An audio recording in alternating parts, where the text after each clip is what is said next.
ខេត្តទន្លេសមុទ្រលេងកោះបានមកដល់ហើយមកយ៉ាងអ្នកមានកម្រងទន្លេសមុទ្រលេងកោះហ្នឹងបានទៅលេងម្ដងគេនៅមកថ្ងៃនេះពួកយើងនឹងនាំបងប្អូនទៅស្គាល់កោះអំពិលដែលជាកោះឯកជនមួយកន្លែងដែលមានសម្រស់ទេសភាពវិញបងប្អូនគឺថាស្អាតមែនទែនកោះអំពិលនេះគឺថានៅអត់ឆ្ងាយទេបងប្អូនគឺនៅជាប់ជាមួយនឹងកោះស្ដេចតែម្ដងហើយយើងទៅជិះទូកពីផែកោះស្ដេចមកប្រហែលជា10នាទីអញ្ចឹងសម្រាប់បងប្អូនដែលកំពុងតែរកកោះដែលមានទេសភាពស្រស់ស្អាតហើយអត់ចង់ជិះទូកឆ្ងាយអីមកលេងកោះអំពិលមកបងប្អូនអាចនឹងតែអែមហ្មងព្រោះថាសម្រស់ទេសភាពនៅទីនេះគឺស្អាតមែនទែនហើយជាពិសេសគឺមានឆ្នេរខ្សាច់សក្បុសហើយមានទឹកសមុទ្រថ្លាដូចកញ្ចក់ទៀតគ្រាន់តែឃើញទេសភាពស្អាតអញ្ចឹងមានអារម្មណ៍ថាចង់ទៅលេងហ្មងមើលគ្នាយើងណាខ្លះដែលមានកម្រងហើយអត់បានទៅលេងអីកុំភ្លេច share វីដេអូនេះឲ្យ9មិត្តភក្តិមកលេងកោះលេងសមុទ្រឲ្យបានម្ដងគេមើលខែសមុទ្រខែកោះអញ្ចឹងទឹកសមុទ្រស្អាតណាហើយសម្រាប់ការរៀបចំអកេនៅក្នុងកោះអំពិលនេះមានអារម្មណ៍ថាតាក់ទាញខ្លាំងមែនទែនមានជាផ្ទះដាច់ជាប់មាត់សមុទ្រជាពិសេសមានប្រភេទផ្ទះដែលមានអាងទឹកខាងមុខដែលអាចឲ្យយើងហែលទឹកលេងកម្សាន្តជាមួយនឹងក្រុមគ្រួសារក៏ដូចជាមិត្តភក្តិហើយបើមានអាងទឹកខាងមុខផ្ទះជាប់មាត់សមុទ្រទៀតដើរលេងសមុទ្របាត់ត្រៀបនេះគឺថាដឹងតែពេញលេងហ្មងនៅនេះពួកយើងអាចហែលទឹកមើលផ្កាថ្មជីកាយ៉ាក់លេងកម្សាន្តជុំវិញកោះហើយបើសិនជាបងប្អូនចូលចិត្តជាមួយនឹងការស៊ូត្រីនៅនេះគឺថាសម្បូរត្រីច្រើនមែនទែន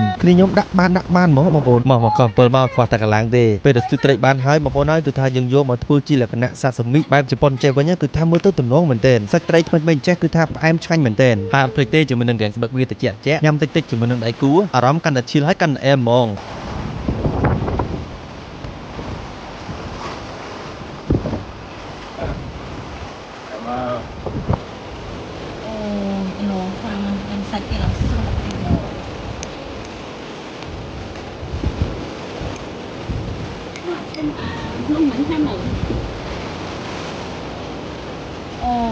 ឈ្ងុយជួយមកទៅមួយណាគ្នា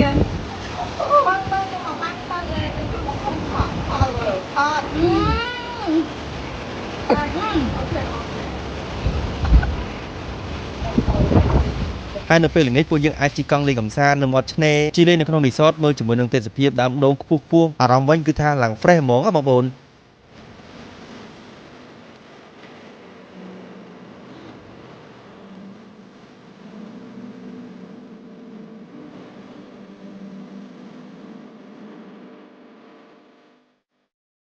ហើយបើនិយាយពីទេសភាពថ្ងៃលេងនៅទីនេះបងប្អូនគឺថាស្អាតមែនទែនបើយើងបានមកជាមួយនឹងដៃគូរបស់យើងមានអារម្មណ៍ថាកាន់តែ speed ហ្មងបងប្អូនវីដេអូនេះមានតែប៉ុណ្្នឹងទេអរគុណបងប្អូនទាំងគ្នាសម្រាប់ការទស្សនាហើយបើចូលចិត្តជាមួយនឹងវីដេអូរបស់យើងកុំភ្លេចចុច follow ម្នាក់មួយផងណាជួបគ្នាក្នុងវីដេអូក្រោយៗទៀតបាយបាយ